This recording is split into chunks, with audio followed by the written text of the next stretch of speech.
Okay, let's talk about politics. Not my favorite topic, um, but I have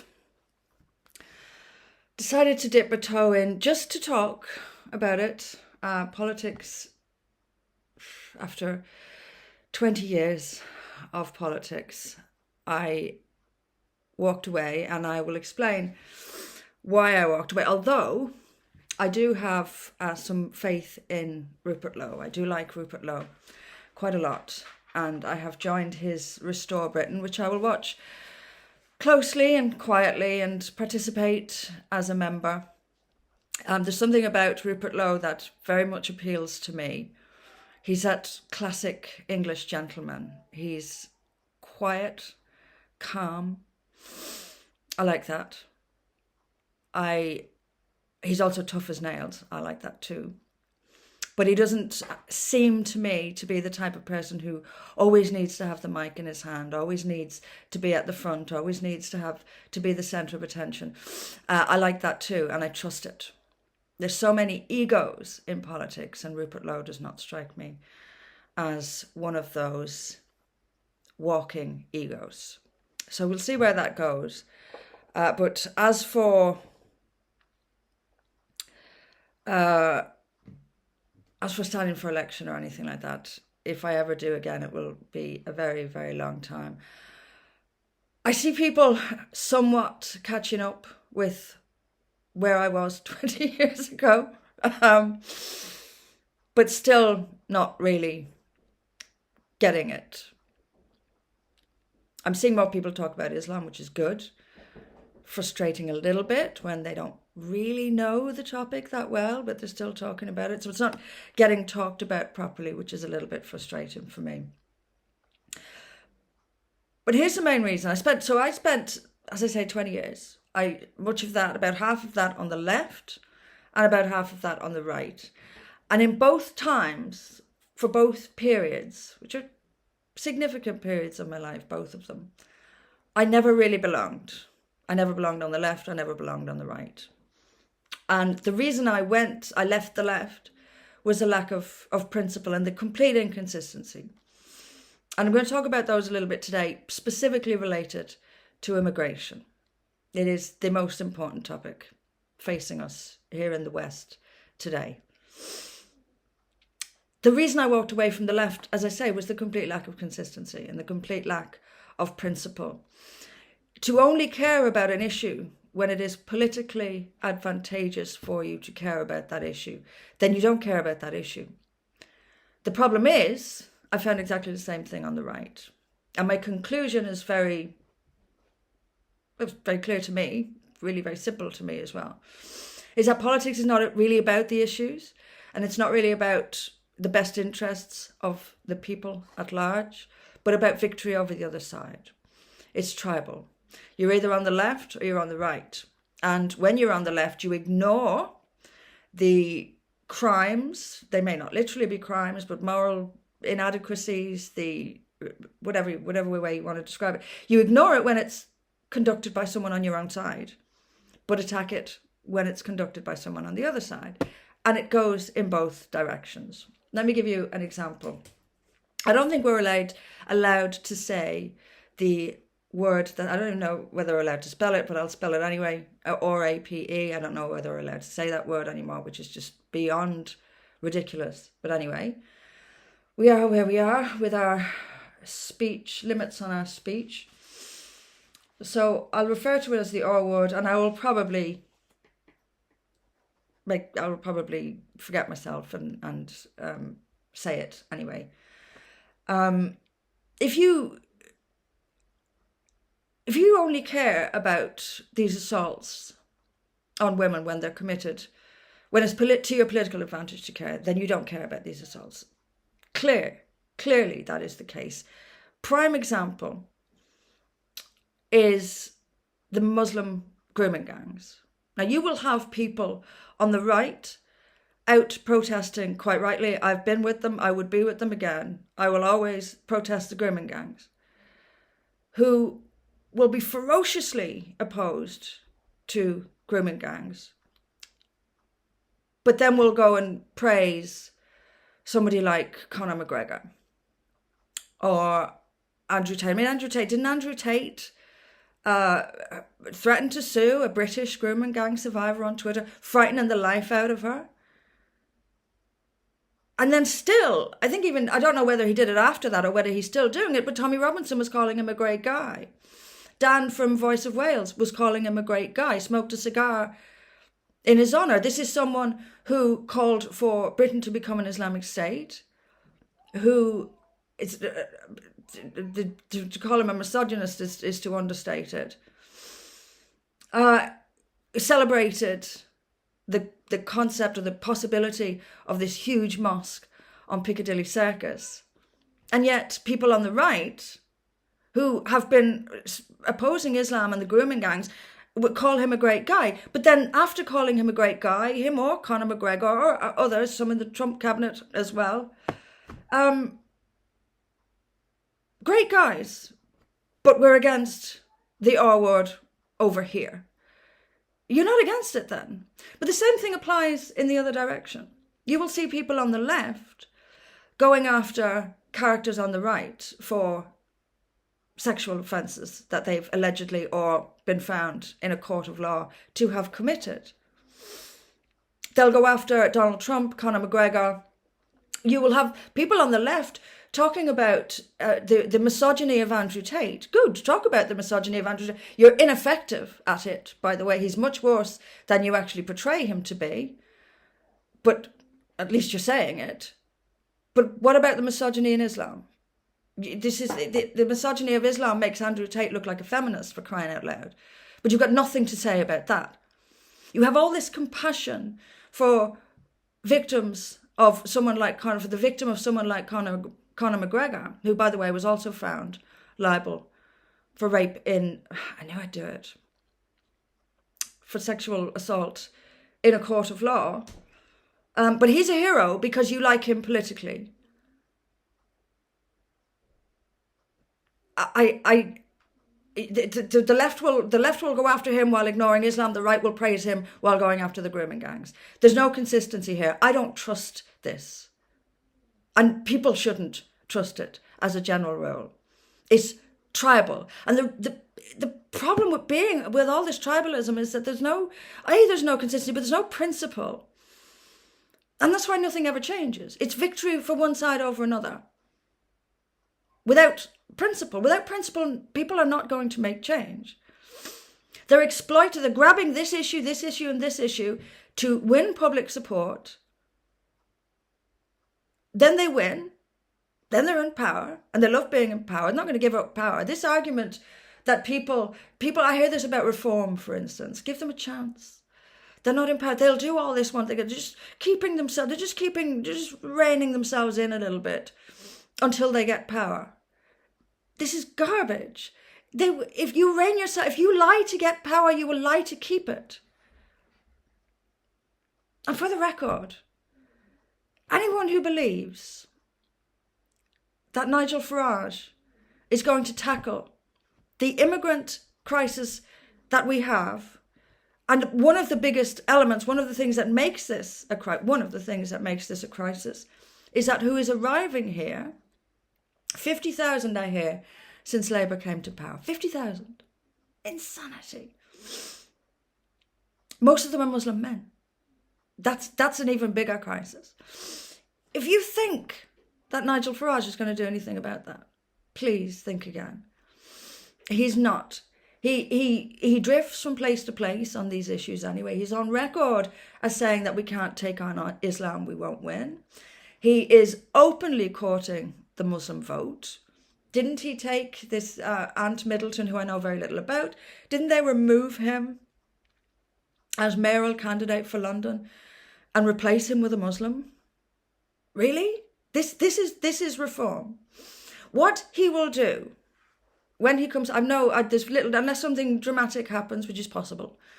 Unless something dramatic happens, it's likely that Nigel Farage will be the Prime Minister after, depending, again, it depends. But if we had an election now, it's very probable that Nigel Farage would be Prime Minister. And let me tell you what he will do regarding immigration. He will still take the PC line on Islam that he's taken all these years because he hasn't got the guts, frankly, to face it, as many people still don't. He will go after low-hanging fruit, like he did in the run-up to the Brexit referendum. And if you want to look this up, go for it. One of the arguments he used was, regarding immigration, was that it wasn't fair that Europeans were able to move to Britain freely, but people from other parts of the world had to get visas, etc., etc. It should be a level playing field. It doesn't matter where you're from, what your culture is, etc., etc. It does matter where you're from and what your culture is. European immigration, while certainly from Eastern Europe, has caused problems because they came here in huge numbers because the standard of living was much lower than Western Europe. But they have not brought terror attacks and rape gangs and child marriage and honour killings and halal and all of these other disgusting primitive cultural practices that we have imported from the Muslim world. Europeans aren't bringing them. There's no racial division when Europeans come either. But that's who we'll go after. Mark my words, he'll start deporting white people. He'll start deporting Europeans, guarantee it, while Muslims are left alone. And the similar is happening in the US. The US is teeming with jihadis. But has Trump done anything about it? That's a genuine question, has he? I don't think he has, not that I've heard. And there's probably a reason for that. Because there's so much Middle Eastern money flowing around, so much oil money flowing around, so many connections with these tyrannical Middle Eastern states like Saudi Arabia. No, they're not going to do anything about this. They will go after the weakest, the low-hanging fruit. Guarantee it. And by the way, to the left, this is what you've done. You hate Nigel Farage. You are the one putting him into power. And I don't like the idea of him being in power. I think he will scrap a lot of things that help the poorest. The NHS, for example. The NHS is run in a shambolic nature. You cannot have, by the way, lefties, you cannot have an NHS and an open border. Won't work. It is shambolic. It puts foreigners above the British. It wastes so much money by incompetent governance. But I will still fight for it. And I'll still fight for it because the people who suffer under an insurance-based system, say something like the US, are always the poorest.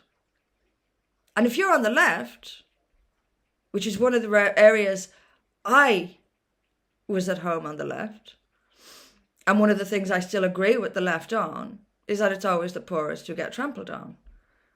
And that, I think, will happen even more so under Farage. But you did this, the left, you did this. And what's more, what's even worse, way worse than Nigel Farage is waiting in the wings. If you continue this onslaught of anti-white hatred, of mass immigration, you could get way worse than Nigel Farage. There are real, genuine neo-Nazis out there just waiting to have enormous influence in our political life. And because of you, they may well get it. For two reasons. One, the open border you insist on keeping. And two, your absolute inability to separate people genuinely concerned for their safety, for their culture, for their country and the direction it's going. You have lumped all of those people in with neo-Nazis. So the voting public out there will think, well, look, if it's going to stop this, I don't particularly want neo-Nazis, but it's better than this. I have to take a chance. Something has to change. This has to stop. And because you have alienated decent people, have smeared and slandered decent people because they are concerned about this, what you're actually going to get is those people, those decent people pushed to the side and the real neo-Nazis rising. And that, left-wingers, is on you. But the complete inconsistency in politics and the tribalism is why I can't be a part of it. I can't sell out. I can't pretend to be someone I'm not. I can't suck up to people for praise and approval. The only approval I care about, frankly, is my own. Anyway, we should all be the same. Everyone else's opinion of you won't affect your life. Your opinion of you affects every minute of your life. Let me just give you a little bit of spiritual advice there. Right. One of the glaring inconsistencies in politics is, of course, around immigration. And on immigration, I agree with the right on immigration. I'm definitely on the right on immigration. I may be on the left on the NHS and standing up for working class, which I have always said and always been consistent about. So anyone who thinks it's a surprise, I always said I wasn't right wing. And people clearly thought I was lying. I wasn't. I was never left wing. I was never right wing. I agree with the left on fundamental issues like standing up for the poor and the working class, on more bread and butter issues, a better pay, the NHS, and a welfare state that is there to help us when we need help. That I agree with, and I always have, and I've always said so. But on immigration, I agree with the right. I'm definitely on the right on immigration, and there's a few reasons for it. And if I was to speak to the left on this, they don't listen. But if, for some remarkable reason, a group of pro-immigration leftists decided to listen, and just listen, calmly listen, this is what I would tell them. I'm going to cover this under a few headlines, if you like. What have I written down? Identity and territory, revenge, compassion, finance, culture, crime, and white supremacy. I've touched on the political weight that the left is giving to often those on the very hard right. And I'm seeing people as well who were once sort of moderately right, now going further and further into the hard right because of this immigration. So you on the left are giving ammunition to actual neo-Nazis. Congratulations. And if they come to power, thank you for that. Thank you for doing that to us. It's a sarcastic thank you, obviously. So here's the inconsistency from the left on immigration. And the inconsistency is nearly entirely on the left on this one, and I'll call it out. Identity and territory. Let's start with that one. When it comes to, so if we discuss Aborigines in Australia, Native Americans in the US, the fact that they're even called Native Americans is, try saying Native British to a lefty and see what they do. Or the Indigenous people of New Zealand or Canada. Those four big countries are the most prominent. The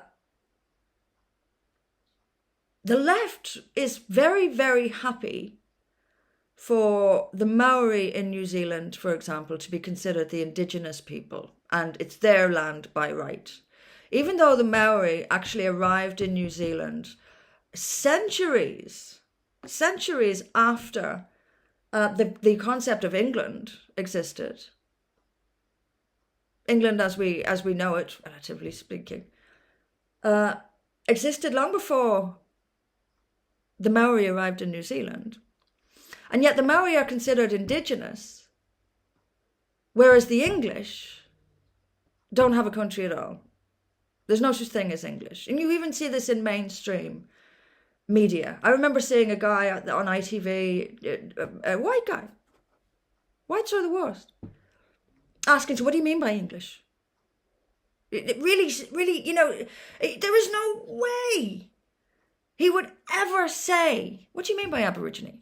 What do you mean? What do you mean by Maori? The Maori only arrived in I think it was the 1600s in New Zealand. Seriously? But the English don't exist. The Maori exist, not only exist, but they own the land of New Zealand. Legitimately, they're the legitimate owners, but the English don't own England. Where is why do Native Americans get to be called Native Americans and white Americans, who, by the way, built the United States via their European cultural norms? It's not a coincidence that the first world was built by Europeans. There's something about European cultural norms that builds wealthy societies like the US, Canada, Australia. It's not a coincidence. It is because of European culture and values that we made these big, wealthy countries. So why do Native Americans get to be native, but Europeans don't? Now, if you're going to argue they were there first, if we take the US as an example, fine. They were there first, Europeans took the land and turned it into the United States, that's fine. But if you're going to take that line and say it doesn't actually belong to the Europeans that created the United States, it belonged to the people who were there before them, then you have to take the same line with Europe. Europe belongs to us, to white people. If America belonged to Native Americans, then Europe belongs to Native Europeans. Right?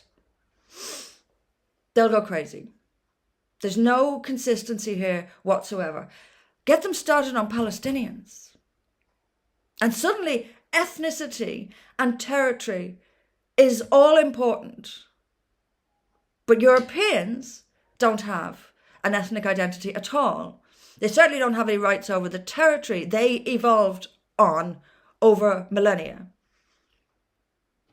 Nothing belongs to Europeans. But it does belong to other people. Even some, for the Palestinians. Of course, there is no such place as Palestine. Left-wingers, there is no Palestine. There has never been a country called Palestine. And if you really want to do the they were there first bingo, then Jews were there first. On that land, in that territory where is today Israel, Jews were living there before Islam was even a thought. So if you're going to do the they were there first game, fine. The Jews were there first. Therefore it belongs to them. No consistency whatsoever. Completely, again, political tribalism. We believe in ethnic identity when it suits us. We don't believe in it when it doesn't. We believe in territorial integrity when it suits us. We don't believe in it when it doesn't. It brings me also to, just briefly, to mention racial hatred. The left really believes that people on the right hate non-white people. I spent years on the right. I really didn't see it. I genuinely didn't. I would say if I had. But I'll tell you what I have seen on the left is hatred for white people. There is nowhere near, in my experience, the hatred for non-white people on the right, nowhere near the levels of hatred for white people that there is on the left, coming from white people. It's staggering. There's something not right here. To hate yourself like that, you need some sort of therapy. It's something very, very wrong there. But that genuinely, I've never seen that kind of hatred. The assumed hatred that lefties think right-wingers have. What is it? Projection and confession. They're the real race haters. They hate white people so much. It's crazy. So much hatred that it brings you to the topic of colonialism. So Native Americans, Native, Indigenous this, Indigenous that. European colonialism prompts the reaction that Europeans shouldn't own Europe in the way that the Maori own New Zealand, according to the left. Europeans shouldn't own Europe because they were colonizers. So revenge is what the left advocates against Europeans. Revenge for, particularly if you take Britain as specifically, revenge for the British Empire.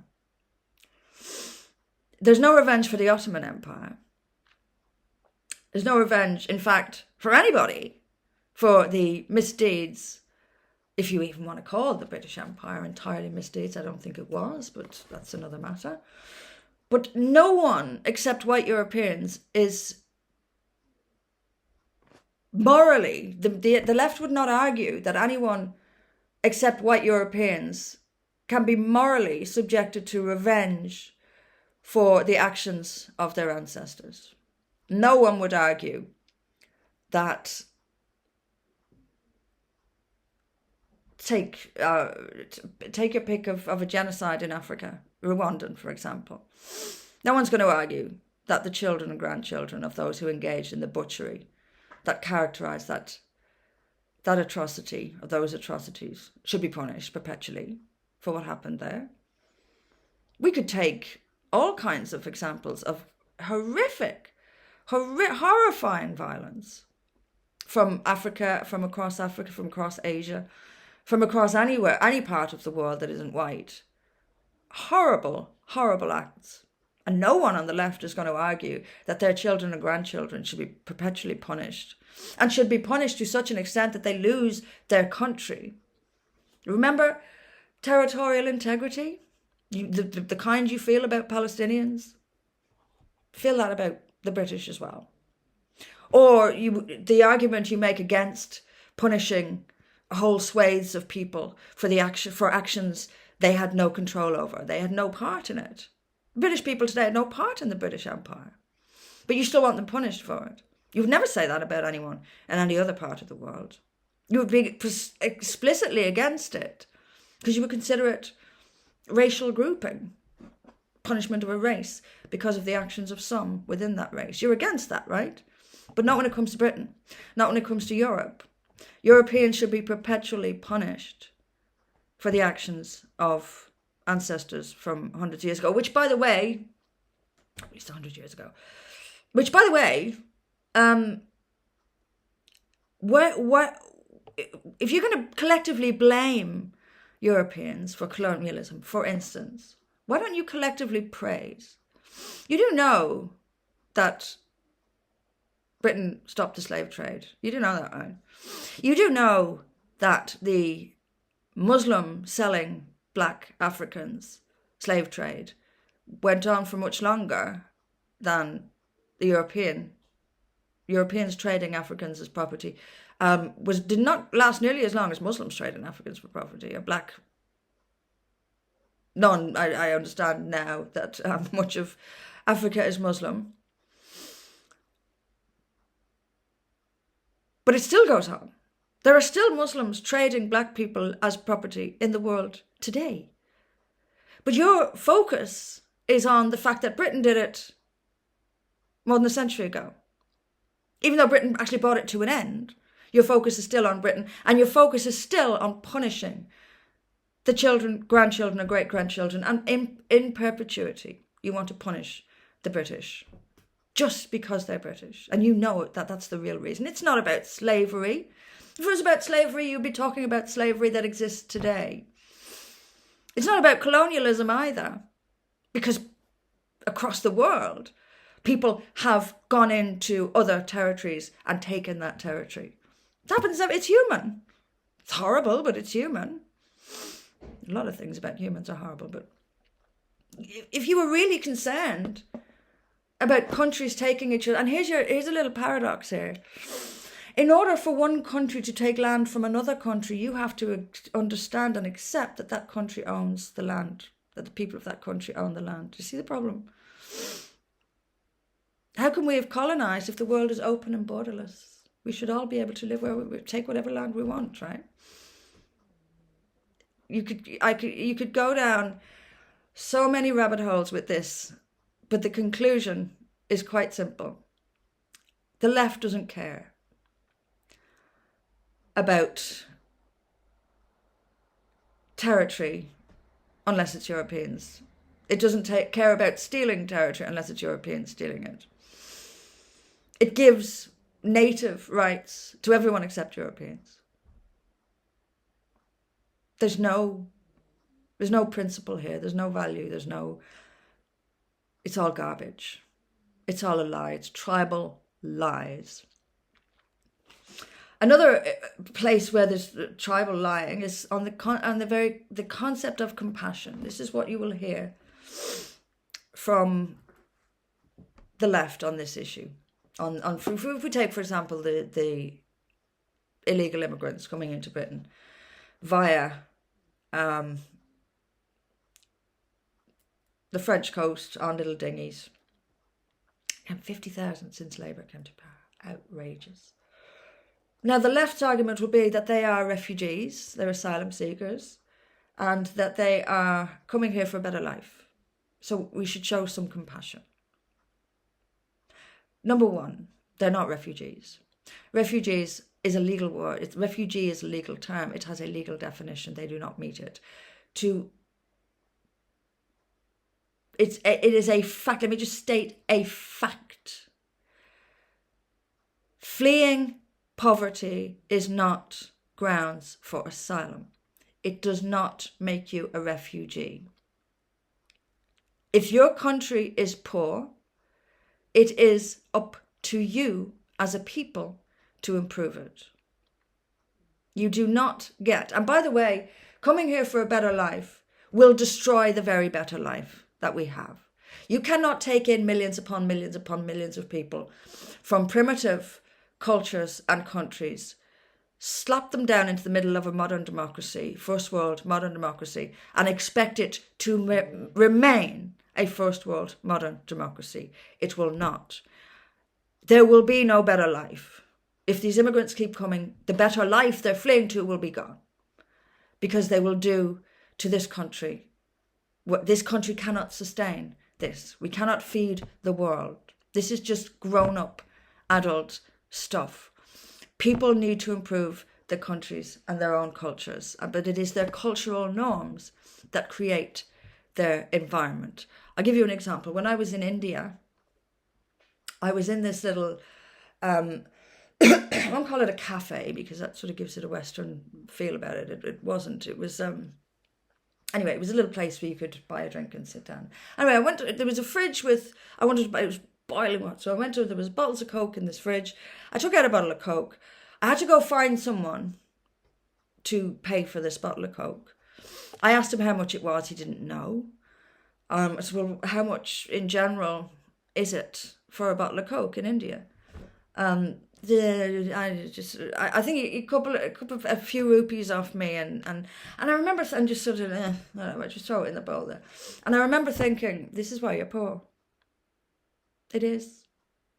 If you're going to run a business like this, you're going to be poor. And you can argue that, capitalism and profit and all these things are morally questionable. And I think that's an interesting debate. But like it or not, it creates first world living standards. The very first world living standards that people are trying to escape their own cultures to live in, because they want that material comfort that first world living standards gives them. But they're not willing to create, to organise their own culture and their own way of operating. They're not willing to change that to build their own wealth, rather than this. To be fair, this was rural India. I'm sure it's not the same in Delhi or any of the big cities where I know there is wealth. But there was real poverty here. And also, it sounds like an insult or something. It's just a factual statement. People live on garbage dumps in India. I saw it. Sea of garbage, and children playing in it. You have to see this to believe it. Sea of garbage, and people sitting in it. And from what I could see, spending their days in it. It blew my mind. Why don't you improve that? And I'm not picking on India. Because I've been to India. That's the only reason I'm mentioning it. This applies across the board. Why don't you improve that? Why not all, look at yourselves and say, look at this. We're living in garbage here. Let's all get together. Let's improve our world. But that doesn't seem to be what happens. What happens is, let's go live in the West. Therefore, we'll get a nice house. I mean, even our poorest the poor in India, the idea of living like our poorest live is crazy. But so even the poorest here looks like luxury to the poorest in India. So why not just come here? That seems to be the logic. Why not we'll just go to the West? They'll put us up in a nice house. We won't have to improve our own lot here. We won't have to clean up all this garbage ourselves and build a better life for ourselves. We can just go to the West. Live off them. Why not? They owe us, after all. Colonialism. Absolute nonsense. But this concept of compassion for people in poverty-stricken countries. Look, I respect compassion. I feel a lot of compassion. I feel more sometimes for animals than I do for people, but that's I won't go down that road at the minute. Compassion is not a bad thing, but you combine it with a bit of common sense. Would it not be better for us to engage in trade, fair trade, which I know is a left-wing stuff, and one I'm fine with? Let's trade with these people to work themselves out of poverty. Why don't we do that? Instead, and fairly. And yet you're right, and I agree with the left as well. Let's leave it. We shouldn't be, if you're going to talk about George Bush and oil in Iraq and all these things that the left did in the lead up to the Iraq war, I don't disagree with you on that. We shouldn't be going into other countries and taking their oil. And if that's what happened, I don't have a strong view one way or the other about that Iraq war. But if that's what happened, if what the left argued that America after 9/11 went into Iraq, not because Iraq had any involvement in 9/11, but because of oil. If that's true, I know that's what the left were arguing at the time. If that's true, I agree with you. We shouldn't. That shouldn't happen. It's outrageous. But nor should we sacrifice our own countries in the name of what is a fake compassion. Real compassion is not handing everything to people, treating them like babies.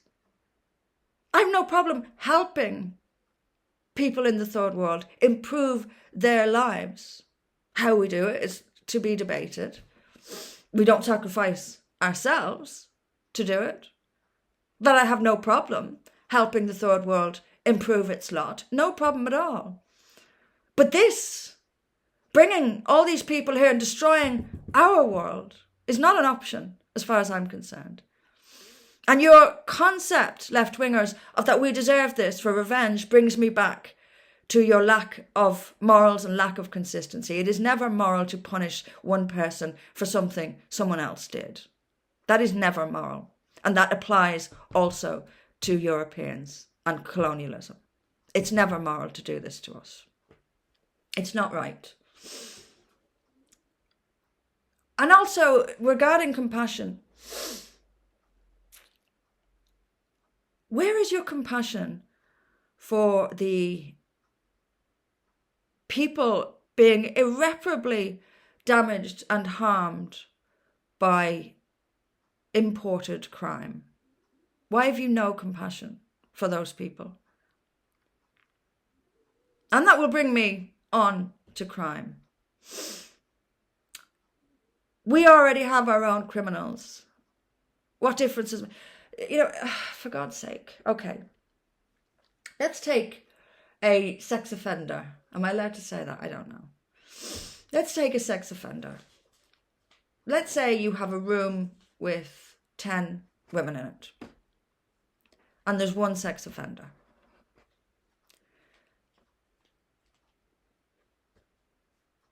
And you think, your logic, for want of a better word, is that because there's already a sex offender in the room with those women, it doesn't matter if we add another 5 sex offenders into that room.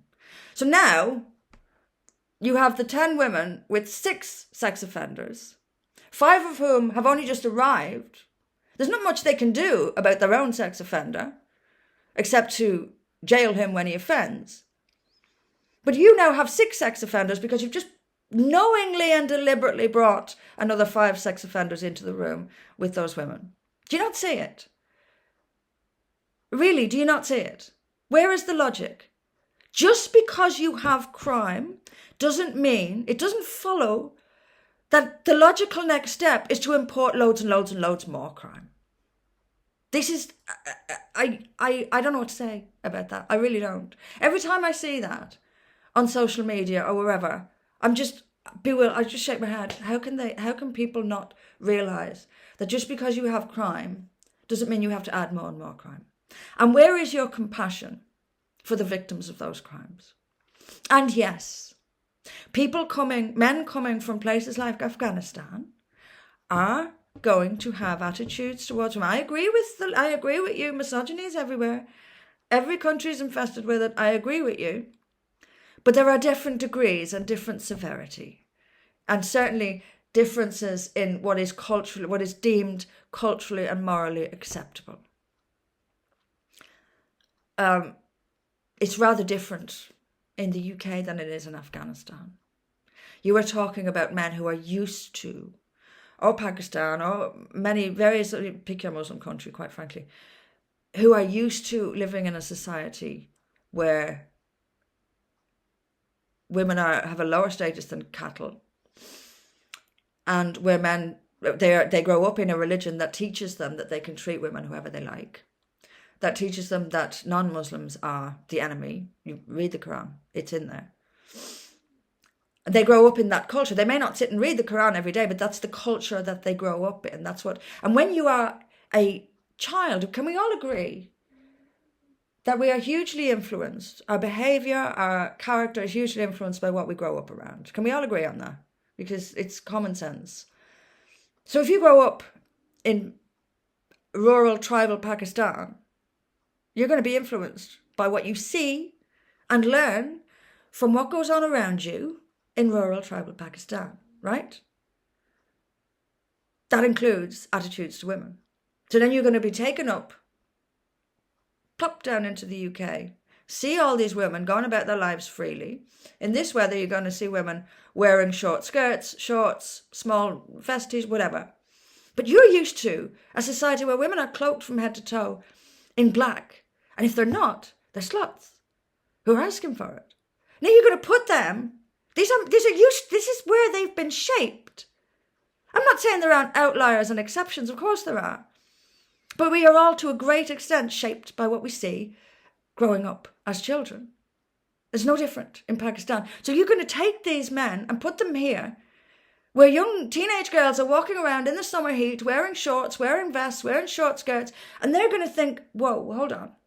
So combine that with non-Muslims are the enemy, women are trash to begin with, but women in short skirts, well, what do you think is going to happen? And where is your compassion for the victims of those crimes? You have none. So you can take your compassion for the non-refugees that you don't apparently have the intelligence to realise are not actually refugees. You can take that false compassion and shove it. Because if you don't have compassion for the victims of these crimes, then you have no compassion.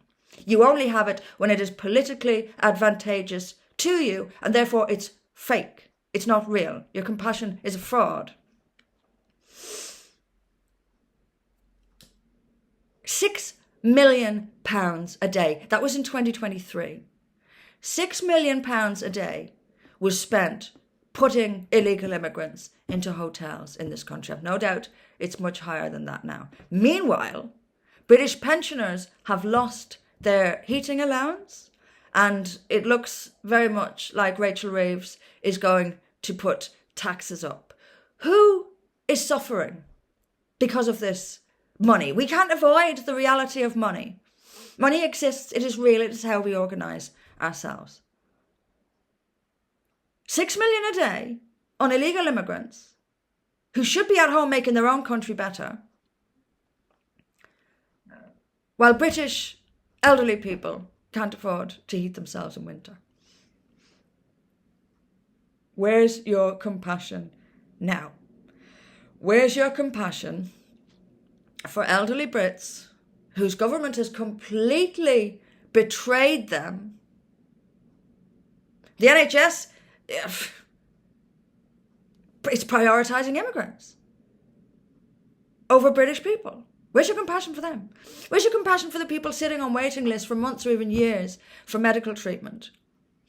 While illegal immigrants who've given nothing, not a penny, to this country, get prioritised in health and dental care and all sorts. No, where's your compassion? There isn't any. It's a fraud and it's a fake. Another thing that's a fraud and a fake is your narrative on white supremacy. Again, I rarely hear anyone genuinely claim that whites are supreme. I don't hear that. Facts reveal to us that white people built the first world, which is the part of the world everyone wants to live in. That's just the truth. But I don't really hear people say that this is a result of white people being supreme or superior. I certainly haven't ever said that, and I don't think it.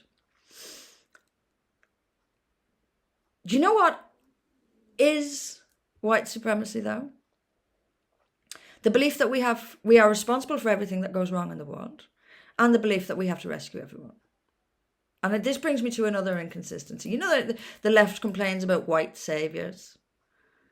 You should stop being a white saviour. You could going over to Africa and you know what I'm talking about. The white saviour complex that the left complains about all the time. Okay, fine.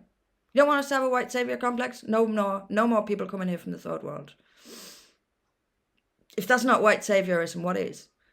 That is a mark of white supremacy. That you think that our countries are so impenetrable and so undefeatable and so robust and so unbreakable that we can take millions upon millions upon millions of people from completely different culture and it won't damage us. That's a mark of white supremacy. You really think that white countries are so robust that they can sustain all of this, that we can feed the whole world, we can take everyone in who has a problem and it won't destroy us. That's white supremacy. You also believe that we are responsible for everything that's ever gone wrong in the world in the past, and everything that goes wrong in the world today is somehow the fault or responsibility of white people. How powerful do you think we are? Talk about paternalism. You tap African people on the head. Poor you. You don't know what you're doing. It's not your fault. You live in poverty. It's our fault because we're so much more powerful than you are. We are superior to you. That's what you're telling them. We don't expect you to behave any better. Bless you. Pat on the head. Poor little thing. We don't expect you to behave any better. We don't hold you accountable or responsible for your actions, or for the misery and the culture that you've created. We won't hold you responsible for that. Why? Because we think you're inferior to us. It is the left who engages in white supremacy. It's probably the one consistency in the left is that it engages in white supremacy in a way that I've never seen on the right. To be really I'm trying to be as fair and balanced here as I can possibly be. I know people don't like fair and balanced, and I'm one of them. But for the purposes of this and a few more videos of things I'm going to be doing in the future, I want to try and look at the left's argument and respond to it as if they would listen. Let's just pretend for a minute that they would listen. I'm going to do the same with the right, by the way. Because, like I said at the beginning, also lack of principles and lack of consistency on the right. But on this issue, the left, you are responsible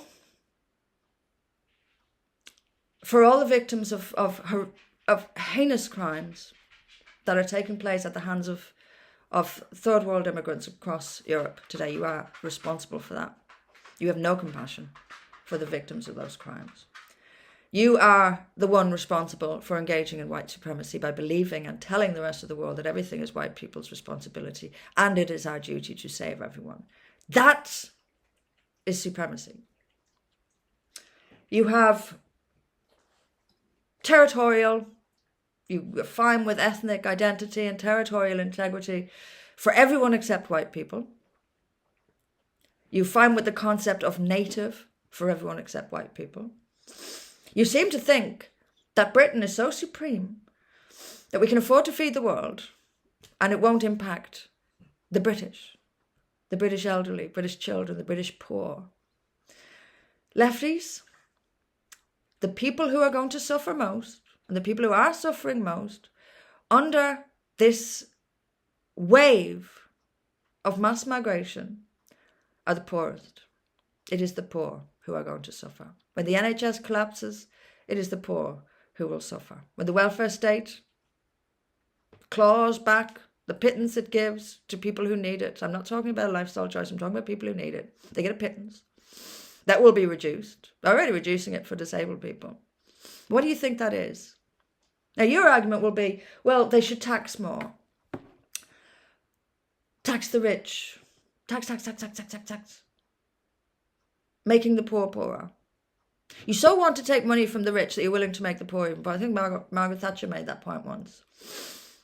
You so desire to punish the well-off that you will make the poor dramatically poorer, if it means taking a little bit from the rich. You really won't feel it much anyway. You are also elevating neo-Nazism.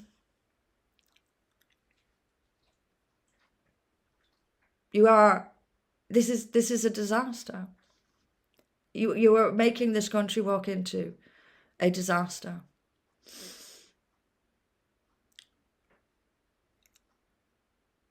The answer to political issues, to my mind, is an end to tribalism and a focus on the issues. I want morals, I want principles, I want values, I want courage. And courage makes consistency. Courage causes a person to say to their own side of the political aisle, no, I don't agree with you. I don't agree with this. I can't be part of this. To their own side, that's courage. That's the kind of leadership that we need. We will not survive on tribalism because it's just victory over one side, victory over the other, one side, victory over the other. And politics continues to be an insular game played by politicians inside the walls of your local council or of Westminster, with no real regard for what is in the best interests of the people outside those walls. Politicians like the game. They like victory. And they will exploit any issue without really caring about that issue to win over support from people that they do not care about. That game has to end. I put my trust in consistency now. I don't want, if you're going to complain about, I'll go back to what I started with, about sex offenders on the right, and you have nothing to say about grooming gangs, go to hell. If you're going to complain about the lack of if you're going to talk about Palestinian territorial integrity, but you don't have that, you don't recognise that right for Europeans, then you can go to hell too. And if you are going to stand up for grooming gangs while lauding men found guilty of rape, like Conor McGregor, for instance, or sexual assault, whatever it was he was found guilty of, in a civil court, I realised this, it was still a jury. It was crazy how much people will come to the defence, people on the right will come to the defence of men like that. And then they'll be out next week at an anti-grooming gang protest. You can go to hell too. And to the left, if you're concerned about Andrew Tate's misogyny, but you've nothing to say about Islam, you can go to hell. Really far down into hell. I am going to be back every 2 weeks. I'm going to be talking about different issues. I'm talking about immigration today. I want to talk about climate change as well. What I want to do is I want to try to look at things from the right-wing perspective and the left-wing perspective, and try to see where the common sense is and where the principle is, and try to I want to discuss things from, I want to address the right-wing view of things and the left-wing view of things, and see if we can't find somewhere we can settle, somewhere we can say, right, we're agreed on this, we're not agreed on this, here's what we should do. I think it's what we need. But the inconsistency needs calling out. And I'll call it out. I'm going to talk about climate change next time around. I'm also going to be mixing these videos in with interviews with people. And I've got a few interesting people that I have in store, that I have lined up. And I'll keep working on that one. And I'm not only going to try to interview people that I agree with, or not interview, just have a chat with people I agree with. I want us to get past the tribalism and look at the issues. I think that has to be the way forward.